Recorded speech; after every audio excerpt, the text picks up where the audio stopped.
미주 한인사회 쇼핑 트렌드에 새로운 변화가 시작됩니다. 미주 한인들을 위한 아마존 스타일의 홈쇼핑이 탄생했습니다. 최신 트렌드에 맞는 발빠른 상품 업데이트로 언제든 최신 상품의 쇼핑이 가능하고 까다롭고 엄격한 제품 선정을 통해 최상의 품질을 보장합니다. 인터넷이 어렵다고요? 친절하고 전문적인 고객 서비스에서 상담부터 결제까지 도와드립니다. 로그인 필요 없이 복잡한 주문 프로세스를 모두 없앴습니다. 이제 한국 제품 미국 내 쇼핑은 한국 홈쇼핑이 최고입니다.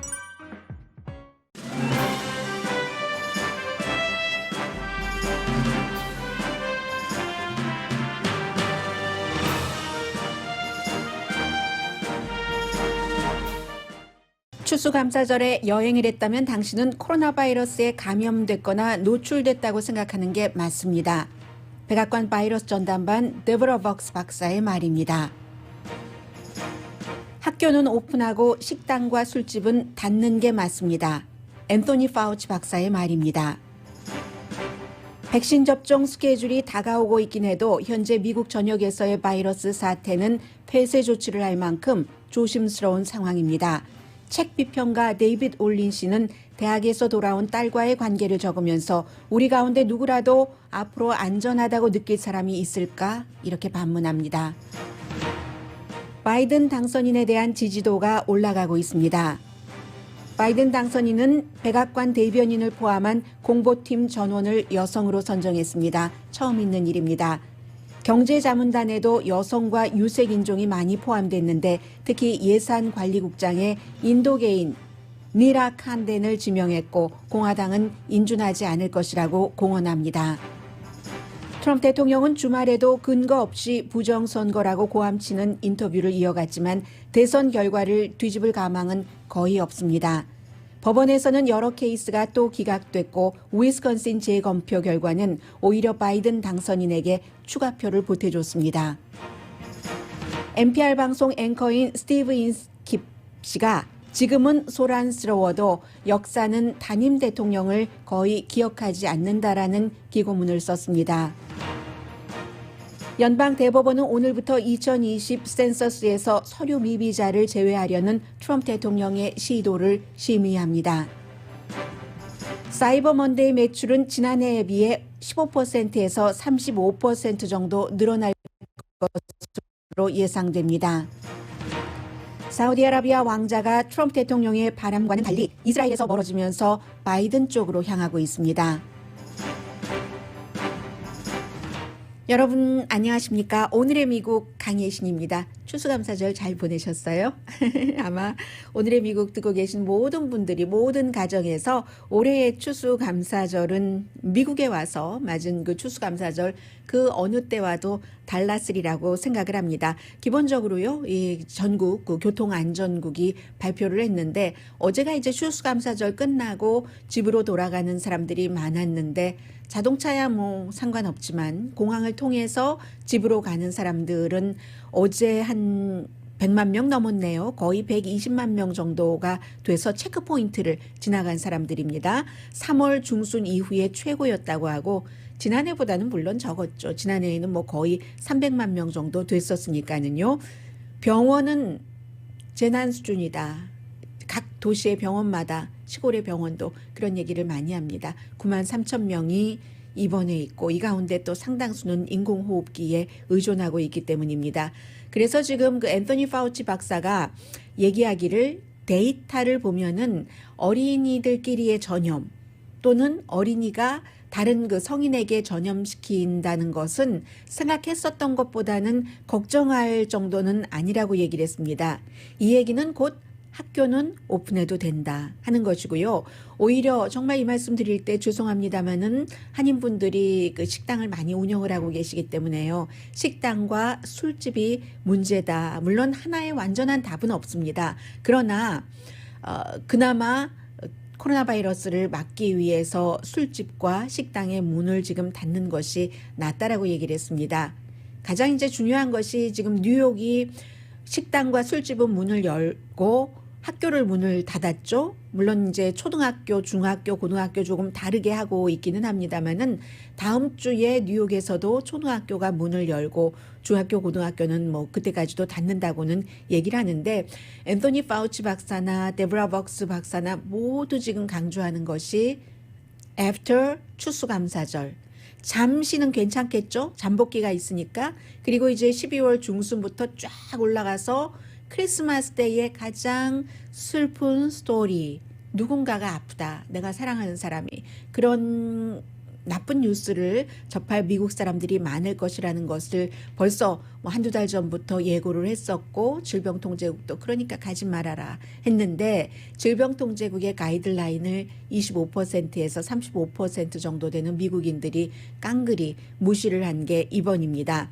물론 백신이 다가오고 있긴 해요. 오늘 이제 그 모더나사도 지난번에 그 파이저사와 마찬가지로 긴급하게 이 백신을 승인받기 위한 신청을 식품의약국에 합니다. 94.1% 정도 효력이 있는 백신이라고 하죠. 그래서 절차가 끝나고 나면은 12월 21일쯤 이 모더나의 백신은 접종되지 않을까 해서 올해 안에 한 2,000만 도스 이게 이제 뭐 2번씩 맞고 해야지 되니까 반으로 줄여야지 되죠. 맞을 수 있는 사람 숫자를 따진다면 그게 이제 올해 말이라고 하고 그리고 이제 그 파이저사의 독일 회사와 같이 개발한 그 백신은 이미 첫 번째가 미국에 도착을 했습니다. 이제 벨기에 브뤼셀 공항에서 그쪽에서 이제 최종적으로 뭐 패킹도 하고 하기 때문에 미국으로 도착을 했고 12월 10일에 식품의약국에서 어떠한 결정, 그 결정이라는 것은 누가 백신을 먼저 맞느냐 하는 겁니다. 그러면 바로 이제 다음 날이건 다음 날이건 파이저사의 백신은 접종이 시작될 수도 있고요. 그 사이에 금요일에도 미국에서 새로 코로나 바이러스에 감염된 사람이 20만 명이나 됐습니다. 그런데 백신에 대해서는요, 건강한 사람들이 밖에 막 다니고 하면서 아마 그래서일까요?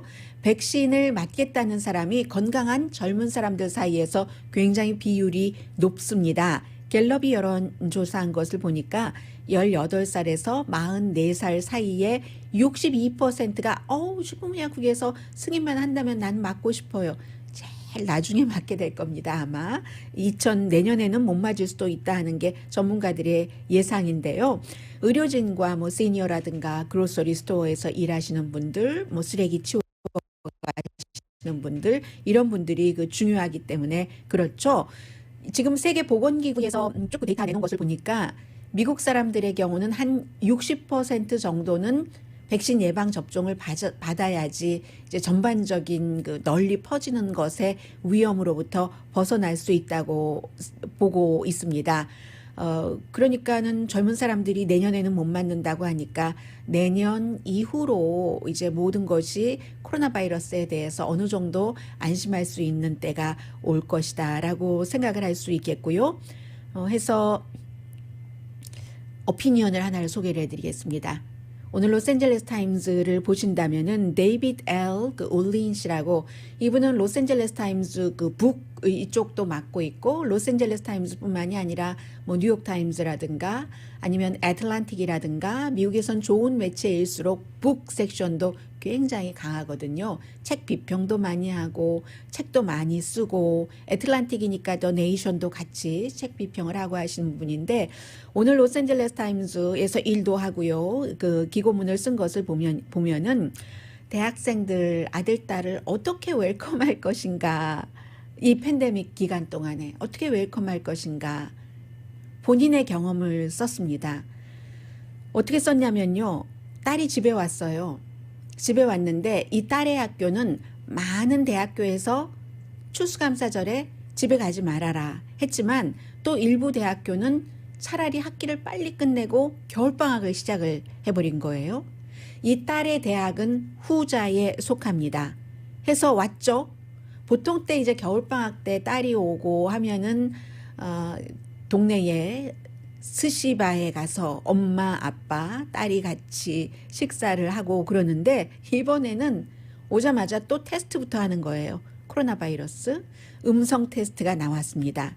그리고 음성 테스트 나오고 나서도 또 테스트를 했는데 또 음성 테스트가 나왔고, 그리고 나서는 마스크를 쓰고 다른 땅의 방에서 엄마와 아빠는 또 따로 열심히 손 씻으면서 음식도 따로 먹고 설거지하고 또 손 씻고, 말할 때도 텍스트로 말하고, 딸에게 꼭 방문 걸어 잠그고 있어라.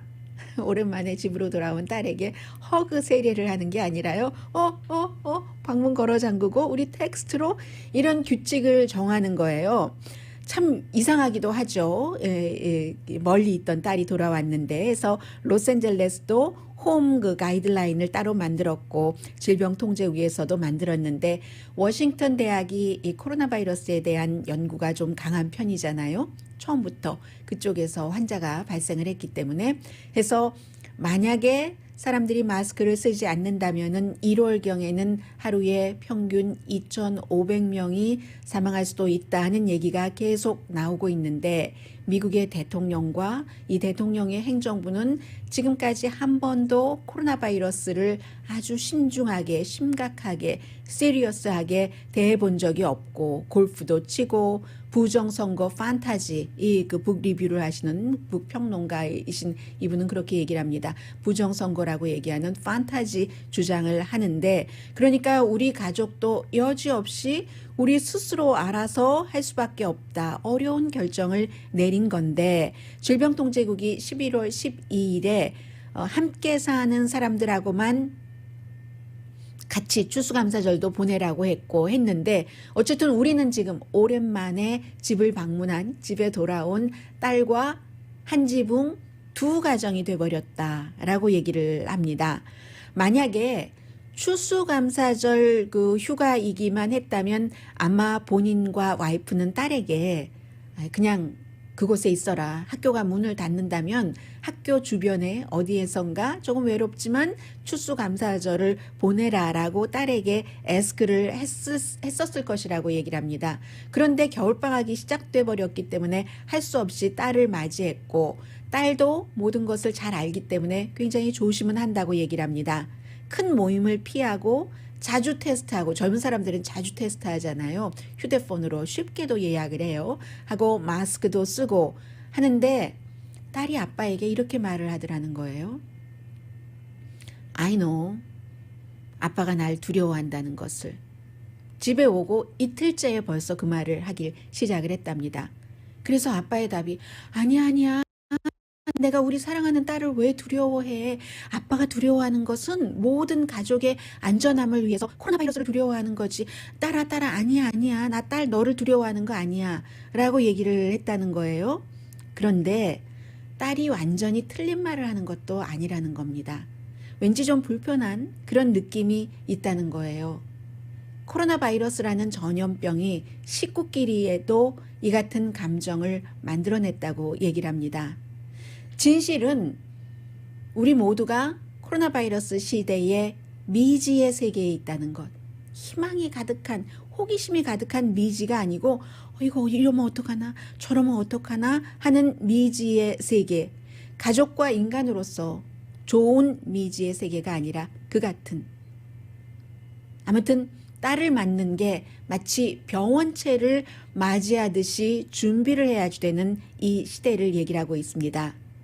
물론 인생이라는 게 모든 그 위험을 다 안고 사는 것이라는 것을 딸을 그렇게 키운 아버지가 모르시겠어요? 그리고 사실은 아이들 키울 때는 정말로 그 위험한 고비도 많이 넘기고 너무 조심을 했었다는 것도 상기하고 있습니다.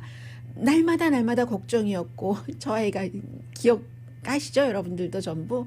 그리고 저녁이면은 정말 침대에 가기 전에 한숨 한번 쉬고, 공기에 대고 한숨 한번 쉬고, 오늘도 무사했어, 굿나잇 하고 잠들었었던 그런 기억들. 우리의 아들들, 딸들에게 무슨 일이 일어나든지 그 일은 나에게도 일어나는 일이니까 부모가 그러한 것을 겪었는데, 그런데 지금 이 팬데믹 시대에 딸이 집에 와서 I know, 아빠가 나 두려워한다는 것 알아요. 라고 얘기를 하니까 이 아빠가 딸에게 설명을 하고 싶다는 거예요. 뭔가를 설명을 하고 싶은데 그게 아니라 설명을 하고 싶어 하는데도 계속 아빠의 입에서 딸에게 나가는 말은 방에 가만히 있어? 거기 가만히 있어? 밖에 나가지 말고 가만히 있어? 딸도 점차 방에만 가만히 있으려고 하지 않겠죠. 그리고 그 마음도 이해한다고 얘기를 합니다. 우리 모두 그러니까. 우리 모두 그럴 테니까. 친구도 만나고 싶고 할 테니까.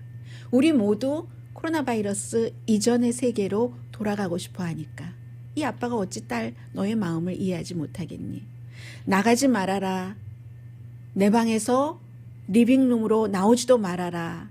하는 이 아빠가 딸을 얼마나 사랑하는지 아빠가 날 사랑하긴 하는 거야? 고가 코로나 바이러스 때문에? 하고 나의 사랑을 나의 딸이 의심하는 것은 아닌가? 아빠가 쓰고 있습니다. 이 아빠는 사실 가족의 안전을 염려하기 때문에 하는 일인데 하다가 이게 다 무슨 의미지? 이렇게 열심히 조심을 하고 소심하고 해봤자 이게 뭐 하는 짓이지? 우리 가운데 누구라도 앞으로 언제나 안전하다고 느낄 사람이 과연 있기는 있을까? 물론 백신에 대해서 좋은 뉴스가 나오고 있다고는 하지만 이렇게 생각하다 보면은요 화가 난다고 얘기를 합니다. 우리가 여기까지 안 왔어도 됐잖아. 다른 나라의 예를 보면 이게 바로 한 아빠의 얘기입니다.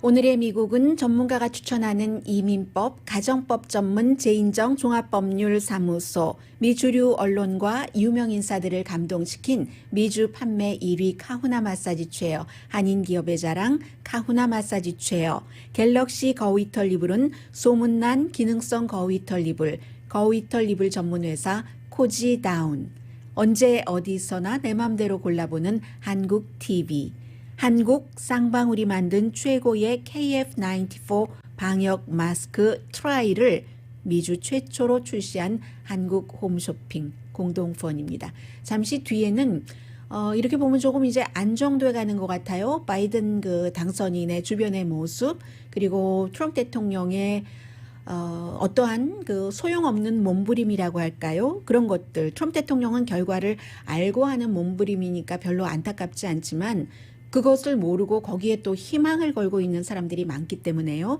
잠시 뒤에 전해드립니다. 그리고 저는 오늘 아침에 늘 그 스티브 인스킵이라고 NPR 방송에 하하하하 웃는 앵커요. 목소리만 듣다가 오늘 그 뉴욕타임스에 기고문을 보냈어요. 왜냐하면 이분이 코로나 바이러스 사태 때에 19세기의 그 미국의 역사에 대해서 공부를 하고 책을 그 쓰는 준비를 하고 했기 때문에 이 문제를 조금 더 뒤에서 이번 선거라든가 트럼프 대통령, 바이든에 대해서 당선인에 대해서 뒤에서 바라볼 수 있었다는 겁니다. 잠시 뒤에 스티브 인스킵의 그 뉴욕타임스에 보낸 기고문을 전해드리겠습니다. 라디오 서울 방송 오늘의 미국 듣고 계십니다. 네, 지금 갤럽의 여론조사 결과를 보니까요, 이제 사람들이 서서히 그 받아들이는 것 같습니다. 바이든 당선인을요. 해서 11월 5일부터 11월 19일, 그러니까 선거가 끝나고 나서 여론조사를 했더니 지난번에 여론조사 했었을 때보다 지지도가 6포인트가 올라가서 55%, 그리고 트럼프 대통령에 대한 지지도는 가장 최근의 조사보다 3%가 내려가서 42%랍니다. 그러면 2019년 그 2월 이후에는 최고가 되는 거예요. 바이든 그 당선자에 대한 지지도가 갤럽 같은 여론조사 결과에서 그 당시에 56%였거든요. 그런데 지금은 55%고 더구나 이제 중요한 것이 민주당 사이에서는 뭐 비슷한데 이것보다 많겠죠. 55%보다는 공화당과 무당파 사이에서 지지도가 올라갔습니다. 트럼프 대통령은 그에 비해서 현재 42%인데 4월 달에는 49%까지 올라갔었던 때가 있거든요. 그때 이제 코로나 바이러스 있고 그게 이제 국가적인 위기였고 캘리포니아와 뉴욕에서 시작해서 한 군데 이제 경제 셧다운을 시작했을 때 대통령이 또 기자회견을 하기도 했고 대통령 주변으로 뭉쳤을 때 그때가 이제 그 49% 가장 많았는데 지금 42%인데 바이든 당선자는 지지율이 올라가는 게 공화당과 무당파에서 이제 조금씩 쳐다보면서 치매라고 하더니 치매 아닌 것 같아. 인선하는 것 보니까 뭐 누가 누군지는 잘 모르겠지만 뭐 경험 있는 사람들을 하는 것 같아 하면서 인정을 하기 시작하는 것이고 트럼프 대통령은 대선 때도 표가 조금 공화당에서 빠져나간 것과 마찬가지로 공화당 쪽에서 좀 떨어져 나가는 표가 있는 것으로 갤럽은 분석을 하고 있습니다. 당에 대한 호감도는 민주당에 대한 호감도가 공화당에 대한 호감도보다 2%포인트 많아서 45%대 43%였습니다. 공보팀, 저는 이 부분에 대해서는 조금 더 공부를 해봐야 될 것 같은데요. 다 못했어요. 공보팀이, 백악관 공보팀이 그 커뮤니케이션이요. 그 파트가 7명인데 전부 여성으로 지금 임명을 했거든요. 이 부분은 이제 상원의 인준이 필요 없는 자리니까 그대로 가는 겁니다. 전부 7명이 여성인데 거의 이제 경험이 많거나 무슨 뭐 오바마 시절에 백악관에서 일을 했다거나 그런 사람이라서 7명 전부 백악관의 공보팀이 여성이었던 것은 역사상 이번이 처음이고요. 특히 이 커뮤니케이션의 그 백악관의 대변인, 공보팀이 여러 가지를 다 해서 대변인이 있잖아요. 백악관의 얼굴이죠. 대통령의 입이고 젠 브사키 해서 저도 처음에는 이렇게 방송으로 들으면서 일본계인가 하고 봤더니 일본계가 아니라요. 그 아이리시 그릭이더군요. 오래전부터 인수팀에서도 일을 하고 있고 전에도 그 공보국장을 지냈었고요. 존 케리 국무장관의 대변인도 했었던 오바마 그 투텀에서 전부 일을 했었던 사람이 백악관의 그 대변인을 하니까 좀 안정적이라고 볼 수 있겠죠. 그리고 또 하나는 이렇게 얘기를 하면서 소통하는 것과 진실 이게 두 가지의 키워드다라고 얘기를 했습니다. 자격이 있고 경험이 있는 사람들을 했다라고 했고 또 하나는 경제 분야에서도 여성과 유색 인종들이 많은데요. 이 부분에 대해서는 또 그 공화당의 인준 과정을 통과를 해야 되는 부분이 있기 때문에 더 중요하다고도 볼 수 있는데 자넷 옐런 재무장관도 이제 여성이고 그리고 이름은 저도 익숙하지 않은 사람들이 굉장히 많습니다. 예를 들어서 예전에 행정부에서 일을 했다가 공화당 행정부로 바뀌면서 조금 진보 내지는 중도 성향의 띵크탱크에서 일하는 사람들 이런 사람들이 많이 들어가게 됐는데 경제자문위원회 의장에는 프린스턴 레이버라는 데서 일하고 있는 이코노미스트 세실리아 로스 씨입니다. 세실리아 로스 씨는 경제자문위원회의 의장이 여성인 것뿐만이 아니라 블랙이거든요. 굉장히 중요한 변화입니다. 미국의 모습을 반영하겠다. 인선에 있어서도 이제 이런 것들을 그대로 머릿속에 두면서 마음속에 두면서 가는 것 같고요. 또 하나 더 중요한 사람은 어찌 보면은 예산관리국장 돈을 다루니까 무척 중요하죠. 예산관리국장에 지금은 약간 센터 레프트라고 할 수 있는 띵크탱크입니다. Center for American Progress라는 곳에서 헤드로 일을 하고 있는 니라 탄덴이라는 사람이 지금 지명이 됐는데 예산관리국장으로서 이 사람은 부모가 인도에서 이민 온 사람이에요. 그러니까 지금 부통령 당선자인 카멜라 해리스와 마찬가지로 그 아시아계잖아요. 첫 번째 사우스 에이시안 백악관 예산 관리 국장 지명자가 되는 겁니다. 국장이 되면은 첫 번째 사우스 에이시안이 되는 것이고 역시 여성이고요. 그런데 공화당에서는 이 사람은 안 해주겠다라고 벌써부터 얘기를 합니다. 왜냐하면 뭐 조지아주 선거와 관련해서 공화당 상원 의원들에게 나쁜 말을 트윗으로 했다 해서 그런 얘기가 있고요. 그 밖에도 뭐 나이지리아 이민자의 아들도 지금 경제팀에 인선이 지금 돼 있습니다. 경제 재건이 굉장히 중요하기 때문에 코로나 바이러스 사태에 아주 그 좀 눈여겨 봐주는 것이고요.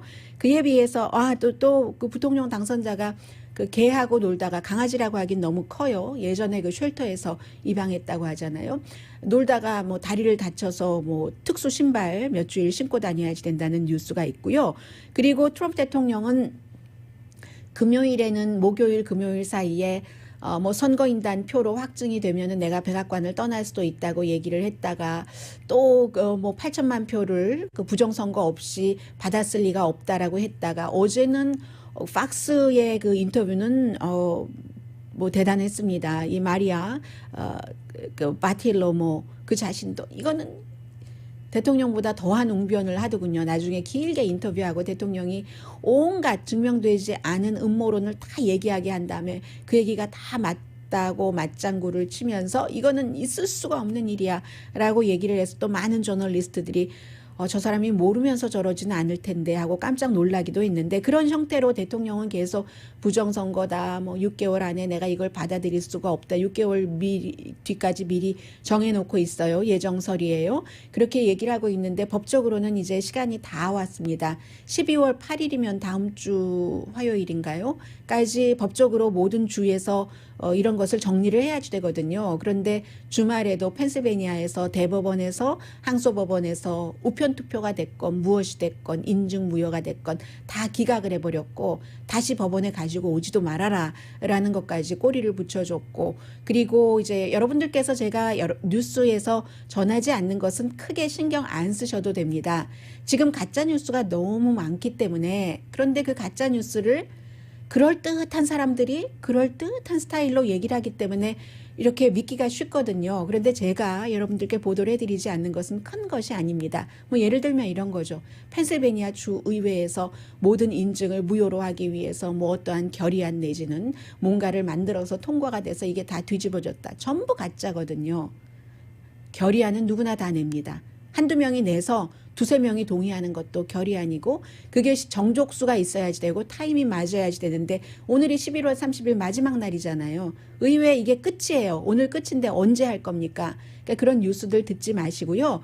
법원에서 다 안 되고 위스콘신주에서도 돈 들여서 밀와키 카운티와 또 다른 카운티에서 재검표를 해보니까 트럼프 대통령도 표 좀 가져가고 바이든 그 당선자도 표 좀 더 가져가서 두 군데 카운티에서 전부 123표, 87표 바이든 당선자가 플러스 마이너스를 해보니까 더 가져가게 됐어요. 오히려 개표를 해보니까 그래서 이제 절차는 끝났다라고 하고요. 오늘 12월 14일에 선거인단 표하면은 또 거의 완전히 끝난다고 보시면 되는 것이고 트럼프 대통령은 그때까지 분위기 이끌어가서 돈도 모으고 그리고 또 그 세도 계속 이렇게 가져가면서 2024년도에 나가던 나가지 않던 이제 그 대통령 취임식을 기준으로 해서 재선에 나간다 하는 발표를 한다고 하고 그런데 다 아무튼 별로 의미가 없는 일이라고 보시면 될 것 같고요. 이 스티브 인스킵이라는 NPR 방송 앵커 너털 로슴 굉장히 그 너털 로슴이 그의 시그니처처럼 돼 있는 그분이 오늘 그 뉴욕타임스의 기고문을 쓴 것을 보니까 단임 대통령은 역사가 기억하지 않는다. 지금은 이렇게 크게 기억될 것 같아도 많은 사람들이 트럼프 대통령이 뭐 선거에 있어서 민주주의에 구멍을 판 사람이다 이렇게 비난하는 사람들도 있을 테고 하지만 본인이 지난 몇 년 동안에 19세기의 미국의 역사를 쭉 책을 쓰기 위해서 리서치를 하고 한 결과 현재와 또 거리도 두고 보게 됐고 절대로 이렇게 큰 나라 미국 이렇게 다이나믹한 나라에서 단임 대통령이라는 것은 조금만 시간이 지나고 나면 그냥 잊혀지고 마는 존재이다. 물론 트럼프 대통령이 또 기억이 될 부분이 있다고는 얘기를 했어요. 인디아나주 출생이 아니면 그 스티브 인스킵 씨가 인디아나주 출생인가 봐요. 벤자민 해리슨이라는 대통령 여러분 기억하십니까? 벤자민 해리슨이라는 단임 대통령을 기억하지 못할 겁니다. 윌리엄 헨리 해리슨이랑은 다른 대통령이에요. 그 헨리 해리슨 대통령은 취임하고 나서 그 뭐 한 달 안에 숨졌잖아요. 그 대통령과는 다른 또 다른 대통령을 기억하느냐고 제임스 뷰캐넌을 기억을 하느냐고 무슨 일을 했는지. 존 아담스와 지미 카터가 단임이지만 기억되는 것은 대통령 당시에 썼던 일 때문이 아니라 대통령 자리에서 물러나고 그 이후의 일 때문이다. 그 이후의 일 때문에 부정 때문에 기억되는 그런 사람들도 많이 있고요. 뭐 워렌 하딩처럼 아니면 뭐 허버트 후보처럼 경제를 파탄냈다라고 기억을 한다던가 앤드류 잭슨처럼 탄핵 문제처럼 이렇게 기억도 하는 대통령도 있지만 아직은 모르지만 트럼프 대통령이 탄핵도 거쳤고 팬데믹, 경제 뭐 여러 가지 문제가 있었지만 게임 체인저였다. 미국의 역사에서 이렇게 기억되지는 않는다는 얘기입니다. 이 오바마 전 대통령의 많은 것을 뒤집으려고 시도를 했었다라는 부분으로 기억될 수 있다고 얘기를 합니다. 그러나 그 뒤집으려고 했었던 것이 부분적인 것이기 때문에 그 부분적인 것이 예를 들어서 오바마는 9.11 사태 이후에 또 경제도 굉장히 힘들었었을 때 대통령이 되고 나서 9.11 이후에 사람들 뭐 마음도 뭐 그 뒤에 아프가니스탄과 이라크 전쟁이 있었기 때문에 그런 부분들 그리고 이제 그 부자에 대해서 세금을 올렸던 것이 분명히 있습니다. 오바마 시대에. 그리고 가장 중요한 것 가운데 하나는 Affordable Care Act, 오바마 케어가 있었고 또 이란과의 핵 협상을 한 것. 이 모든 것을 깨기 위한 4년이었다고 그 스티브 인스킵 앵커가 얘기를 합니다.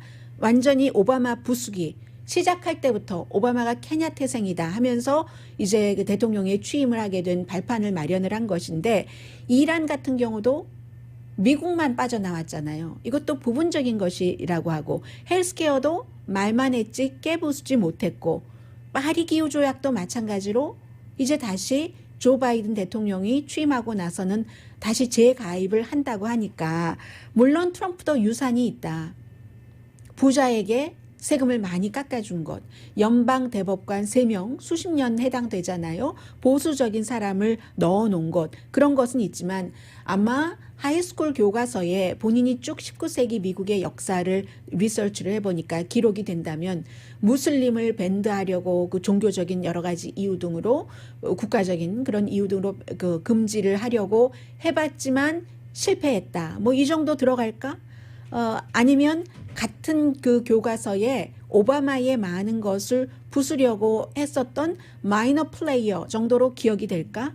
오랜 시간이 흐르면 트럼프라는 단임 대통령은 이렇게 다양하고 큰 나라 미국에서 크게 기억되지 않을 것이다. 그리고 그것도 오바마 아래서 부통령을 했었던 조 바이든이 들어와서 다시 또 대처되기 때문에 이게 스티브 인스킵 씨의 뉴욕타임즈에 보낸 기고문입니다. 왜 중요한 때는 많은 분야에서 일하는 사람들이 기고문이라는 형식으로 사람들에게 뭐 생각을 하게 해주는 뭐 찬성하건 반대하건 그 아이디어에 대해서 글을 씁니다. 그런데 이런 글을 쓸 때요 거의 모든 사람들이 뉴욕타임즈에 씁니다. 물론 정치적인 것은 워싱턴 포스트에 쓰는 경우도 많아요. 그만큼 왜 그러겠어요? 영국의 해리 왕자의 부인인 미국의 영화배우도 그랬고 교황도 그랬고 아주 그 존중받는 스티브 인스킵이라는 사람도 뉴욕타임스에 기고문을 씁니다. 뉴스맥스나 그런 데 안 써요. 팍스도 웹사이트 있어요. 그런 데다 기고문 안 줍니다. 왜냐하면 그만큼 이 명성은 100년 너머의 150년 너머의 명성은 그냥 지켜지는 게 아닙니다. 순간적으로 사람들을 아주 얄팍한 것으로 만족시키지 못한다 하더라도 실수는 있죠. 물론 그 도도하게 흐르는 것은 그 전통적인 매체의 위엄과 선함이 있기 때문이죠. 잠시 뒤에 경제와 관련된 뉴스 전해드립니다. 라디오 서울 방송 오늘의 미국 듣고 계십니다. 오늘 사이버 먼데이예요. 뭐 좀 그 사실 준비하세요. 네, 사이버 먼데이인데 세일이 판매가 15%에서 35% 정도 지난해보다 늘어날 것이다라고 예상을 하고 있는데 블랙 프라이데이 지난주 금요일에는요 90억 달러가 온라인 쇼핑으로 쓰여졌답니다. 그래서 한 해 전보다 22%가 늘어났고요. 아도브의 그 분석입니다. 오늘 사람들이 돈 많이 쓰네요. 10억, 100억, 108억 달러 정도 쓴다고 하고 108억 달러가 최저이고 최고 127억 달러 이게 그래서 15%에서 35% 정도 늘어난다는 계산이 나오는 거군요. 스토어 판매는 지난해에는 이 블랙 프라이데이 때 뭐 50%가 늘어났다고 하던가요. 근데 올해는 줄어들었죠. 당연히 문을 다 닫았으니까는요. 그랬고 사실은 그런데 이 스토어 판매 같은 경우는 한 지난 몇 년 사이에 온라인 쇼핑이 늘어나면서 줄어드는 추세 자체가 늘어나는 추세는 아니잖아요. 온라인은 점점 늘어나는 추세고요. 블랙 프라이데이가 예상보다는 괜찮았다고 하고, 그런데 사람들이 여기서 또 걱정하는 게 있어요. 블랙 프라이데이가 좋았다고 하는데 어쩌면 지금 로스앤젤레스 같은 경우도 오늘부터 크리스마스 바로 직전인 12월 10일까지 가능하면은 집에 함께 사시는 분들과만 지내십시오. 모든 그 모임 같은 것을 다 금지했잖아요.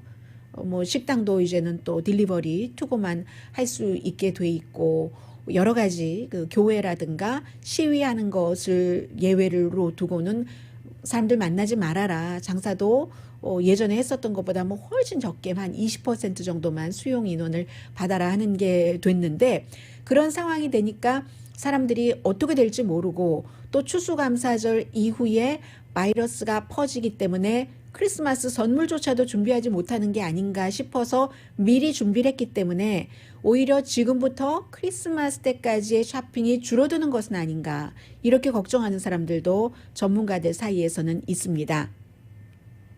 그리고 이제 오늘 또 하나 중요한 것이 연방대법원에서 시작을 하는데요. 인구 센서스 참 말도 많았습니다. 처음에는 뭐 시민권자라고 묻는 질문을 넣는가 마는가 하다가 또 뭐 10월 30일까지가 아니라 마감일이 그 9월 30일까지라고 했다가 법원에서 또 아니라고 하니까 뭐 한 또 10월 중순까지는 했잖아요. 그런데 결국은 항상 똑같습니다. 이 인구 센서스는 사람들의 숫자를 파악을 해서 하원 의원 숫자와 돈을 배당하는 그런 것인데, 여기서 지금까지 법원에서 하급법원에서 다 아니다 위헌이다 했는데도 불구하고 이게 연방대법원에서 심의를 하게 되는 겁니다. 딱 한 가지예요. 서류 미비자들을, 합법적이 아닌 사람들을 미국 사람들 여기서 살고 있는 인구에 포함시키지 못하도록 하는 것, 이것이 위헌인가 아닌가를 연방대법원에서 오늘부터 심의를 하게 됩니다. 상원의원이야 뭐 주의 숫자, 사람 숫자 상관없이 각 주마다 2명이니까 괜찮지만, 하원 의원은 예를 들어서 지금 그 서류 미비자들이 있는데 다 나가는 게 아니잖아요. 다 나가지 않는 상태에서 연방정부 지원도 받아야지 되고, 그 나가지 않는 상태에서 뭐 경제적으로 그 로스앤젤레스나 샌프란시스코, 뉴욕처럼 도움을 받는 곳도 있고요. 세금은 내니까 이 서류 미비자들이 일하고 돈 조금 받고 더러운 일하고 세금은 내기 때문에, 그래서 그런 것을 다 숫자를 채워서 이 정부에서도 여러 가지 그 활동을 해야지 되는 게 맞다고 생각하는 사람들이 있는가 하면 트럼프 대통령은 아니라고 하니까, 그것이 트럼프 대통령이 맞는가, 트럼프 대통령에게 반대하는 사람이 맞는가 하는 심의를 오늘부터 하게 되는 겁니다. 예외는 뒀어요. 네이티브 아메리칸, 그 부족 사회에서 생활을 하는 사람들. 왜냐하면 그 사람들은 세금을 미국 국가에 내는 게 아니니까요. 그 부족 사회에서 알아서 하기 때문에 그 부족 사회의 부족권, 주권처럼 그런 것을 인정을 하는 것이고요. 그래서 이제 이게 굉장히 중요한데, 미국에서 이 선거인단 자체도 마찬가지잖아요. 예전에 무슨 뭐 노예가 해방이 됐다 하더라도 노예는 한 사람으로 다 쳐줄 수가 없어. 5분의 3이야. 인간 한 사람의 온전한 인격체가 5라면 노예는 3밖에 안 돼. 하니까 그게 안 된다고 해서 선거인단 같은 것을 만든 제도잖아요. 그것과 마찬가지로 인구가 서류 미비자이건 합법적인 체류자이건 세금을 똑같이 낼 때는 연방정부에서 배당하는 돈도 그 사람들 것까지 같이 배당을 해야지 된다라는 것에 기초를 해서 인구 센서스가 그동안 쭉 해왔는데, 이것이 어떻게 되느냐가 심의가 지금 되고 있는 것이고요. 트럼프 대통령이 이 무슬림 밴드부터 시작해서 계속 그 이민을 힘들게 하고 뭐 이런 것을 해왔는데, 바이든 행정부가 들어가서 이것을 어떠한 행정명령으로 막을 수는 있습니다. 그러나 지난 4년 동안 스티븐 밀러라는 아주 그 젊은 대통령의 자문이 굉장히 시스템적으로 꼼꼼하게 해놨기 때문에 바이든 행정부가 들어가서 그것을 다 해체하기도 힘들어지는 겁니다. 이래서 민주주의가 이쪽 방향으로 갔다가 이쪽 방향으로 갔다가 왔다 갔다 하다가, 더 중요한 것은 의회에서 법으로 쐐기를 받고 조금씩 이동하는 거죠. 이볼루션을 하는 거죠. 레볼루션이 아니라. 그래서 바이든이 대통령으로 들어가도 이것을 못 막는 것도 있는데 마찬가지예요. 트럼프 대통령도 이 인구 센서스에 관한 이 판결이 어떻게 나오든지 적용을 하는 행정부는 못 되는 겁니다. 바이든 행정부가 적용을 하기 때문에 법적으로 연방 대법원에서 어떠한 쪽으로 판결이 나오든 또 대통령이 운신의 폭이 있기 때문에 그런 상태에서 집행이 될 것이다 하는 말씀을 드립니다. 잠시 뒤에요. 제가 며칠 전도 아니네요. 그제네요. 데이빗 챙 한인 유명한 셰프가 새 책을 쓰고 인터뷰하는 것을 들었는데 지금 뉴스에도 나왔네요. 잠시 뒤에 뵙겠습니다. 네, 도와주시는 분들부터 말씀드리고요. 오늘의 미국은 전문가가 추천하는 이민법, 가정법 전문 제인정 종합법률사무소, 미주류 언론과 유명 인사들을 감동시킨 미주 판매 1위 카후나 마사지 체어, 한인 기업의 자랑 카후나 마사지 체어, 갤럭시 거위털 이불은 소문난 기능성 거위털 이불 전문회사 코지다운, 언제 어디서나 내 맘대로 골라보는 한국TV, 한국 쌍방울이 만든 최고의 KF94 방역 마스크 트라이를 미주 최초로 출시한 한국 홈쇼핑 공동폰이었습니다. 10시에 좋은 아침, 좋은 하루 방송됩니다. 네, 사우디아라비아 얘기는 짧게 말씀드리고요. 사우디 왕자가 얼마나 트럼프 대통령 쪽과 가까웠습니까? 이스라엘과 만나기도 했는데 결국은 이스라엘과의 정상적인 관계를 보다 더 활발하게 하는 것에서 멀어져서 바이든 대통령 시대를 준비하고 있다. 이게 기본적인 거죠. 다 세상은 그런 것 아닌가 모르겠어요.